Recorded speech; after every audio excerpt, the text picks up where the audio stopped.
On va maintenant donner la parole à une opération citoyenne de grappe PV au sol avec Bertrand Delpech. Merci Alenka, bonjour. Donc moi ce que je vais présenter c'est vraiment un petit poussé comparé aux deux autres présentations. C'est une initiative au départ de 5 habitants dans la vallée du Célé, c'est à vingtaine de kilomètres d'ici. Rien à voir en termes d'ambition ou de production par rapport à ce qu'a peut faire Ferme de Figeac ou même en termes de moyens humains par rapport à la communauté de communes d'Oléron. Donc j'avais objecté à l'armée, mais là je vais essayer de respecter les consignes des 5 diapos et des 15 minutes.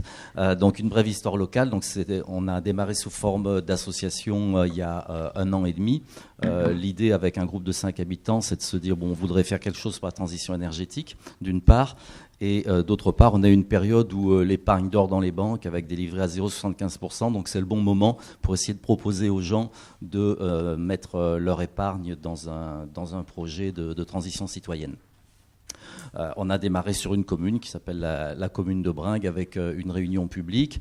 On a monté un pré-projet entre nous à présenter donc à la DDT, un territoire du Lot qui a un pôle ENR.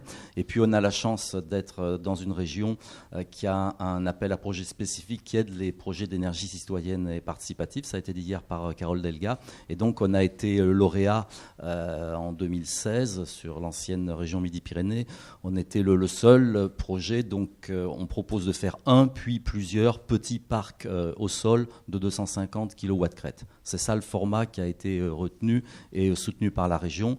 Avantage d'être soutenu par la région, un soutien magnifique de 4 000 et quelques euros pour faire les études.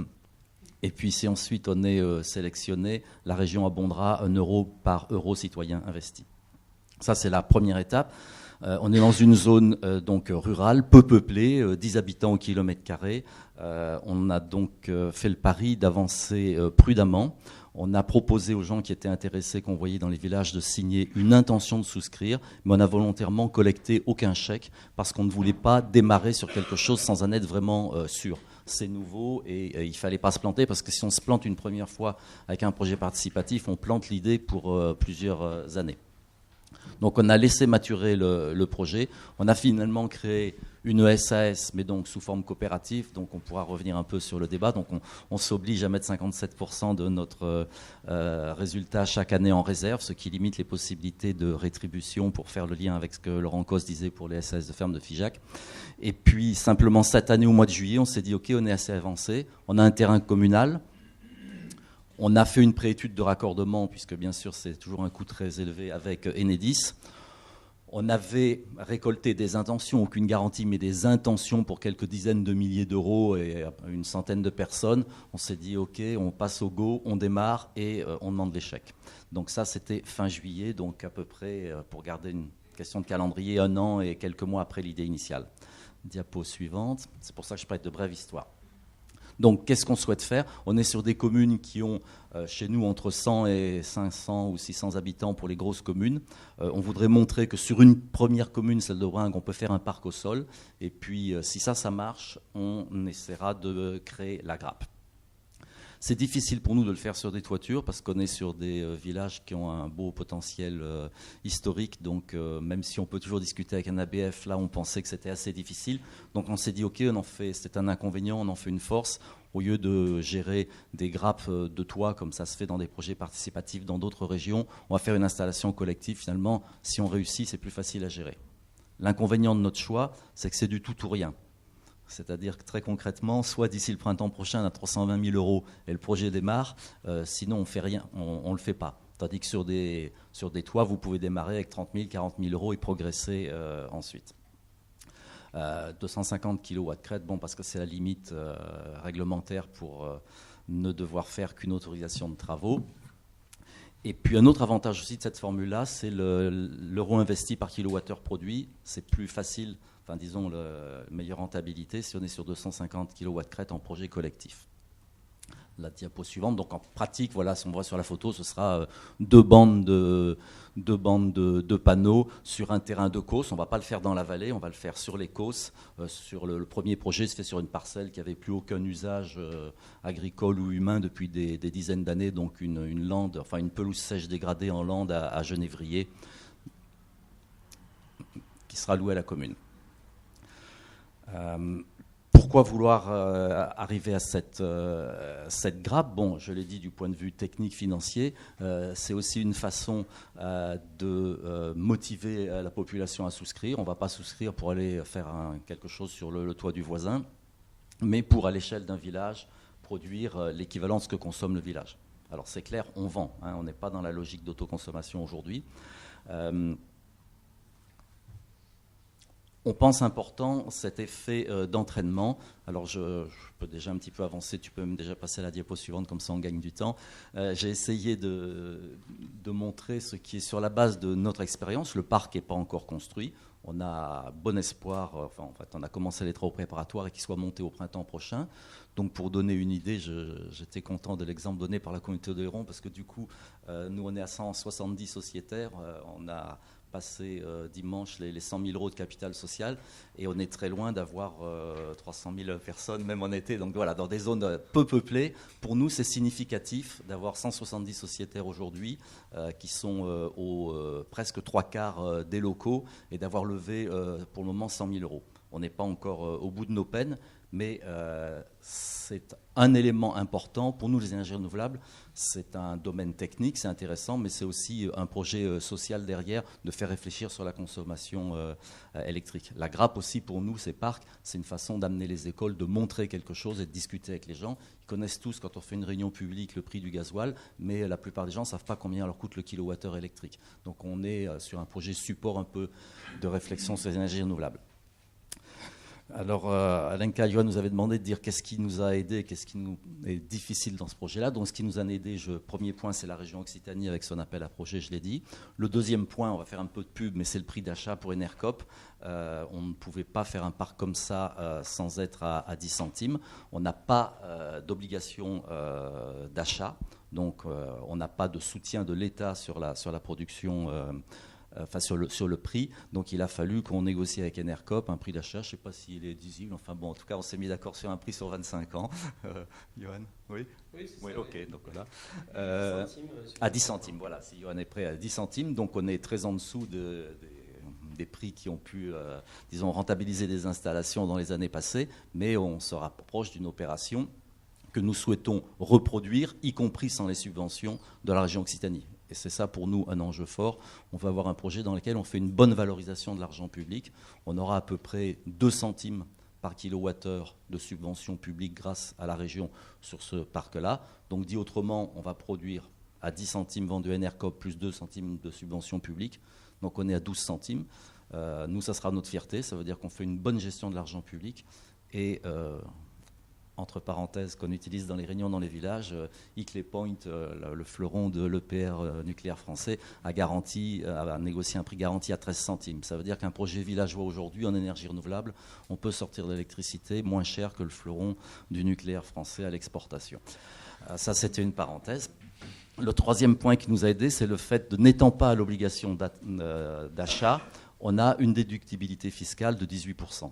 Et c'est clair qu'aujourd'hui, si on regarde nos sociétaires, la plupart des gens, ça va de 1 à 100 parts, mais la plupart des gens prennent 5 parts parce que ça fait 500 euros et c'est la limite d'abondement de la région. Donc là aussi, la région Occitanie, non seulement elle nous aide en donnant 1 euro par euro souscrit, mais elle incite à aller jusqu'à 5 parts puisqu'elle plafonne à 500 euros son soutien. Et là-dessus, ça fait à 18%, ça fait 90 euros de réduction d'impôt. Et ça n'est pas la motivation première de la plupart des gens, ils le font par conviction, mais c'est bien sûr une rétribution de l'épargne. Ça fait du 2,5% sur les 6 ou 7 premières années, même si on ne verse pas de dividendes, grâce à la déduction fiscale. Après, on nous avait demandé d'identifier ce qui aurait pu se passer un petit peu différemment. Alors j'ai mis des points d'interrogation. Il ne s'agit pas pour moi ici de critiquer telle ou telle personne, mais essayer de réfléchir où sont les freins pour le développement de ce projet en France. Bon alors, j'ai mis les administrations en général. Je vous donnais simplement un seul exemple. Simplement, elles ne sont pas habituées, encore aujourd'hui, malgré tous les discours au niveau national. Un seul exemple, on a voulu bien faire, on a contacté le parc naturel régional des Causes du Quercy, on a fait un diagnostic écologique de la parcelle, et une des conclusions principales, c'était faites vos travaux en hiver, mais arrêtez fin mars pour ne pas perturber la biodiversité. On était plus ou moins d'accord. En mars arrive par ailleurs la DRAC qui nous dit vous êtes sur une commune pleine de dolmens et de sites préhistoriques, il faut faire un diagnostic archéologique. L'archéologue est disponible au mois de mai, donc en avril vous débroussaillez tout. Ok, voilà. Donc vous êtes là en tant que projet citoyen. Alors pour la petite histoire, la personne qui a signé au niveau du département, c'est donc la vice-présidente en charge de la culture. Elle était là hier, c'est la présidente du parc. Donc les salariés du parc nous demandaient de ne pas intervenir après mars, mais les salariés du département, sous la responsabilité publique de la même élue, nous ont demandé de débroussailler rapidement au mois d'avril. Bon, c'est un petit exemple, on vit avec ça. D'un côté, il y a un arrêté pour la protection de l'histoire, de l'autre côté, c'était des recommandations pour la biologie, on n'était pas en Natura 2000, je dirais malheureusement. Donc nous, on a obéi à ce qui était un arrêté, et on a laissé tomber la biodiversité. Elle n'était pas essentielle, je vous rassure, mais voilà, il y a des progrès possibles. Au niveau des élus, bon, on est un projet citoyen, on va dire qu'il y a une certaine méfiance qui au départ est compréhensible.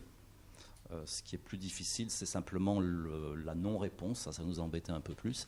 Et puis pour moi, ça questionne un peu aussi, je le dis en sachant qu'on est dans des journées TEPOS, et TEPOS, ça se traduit par TEPCV en administration. On est sur le territoire de 2 TEPCV, le Grand Figeac et le Parc naturel régional d'Écosse. Et malgré la bonne volonté, disons, des chargés de mission dans ces 2 parcs, l'appui reçu, c'est 0 centime, c'est pas possible. Donc voilà, on a un dispositif national, on prône l'énergie participative et citoyenne. On est sur 2 territoires TEPCV, soutien public, 0 centime dans ce cadre-là. Ça questionne un peu.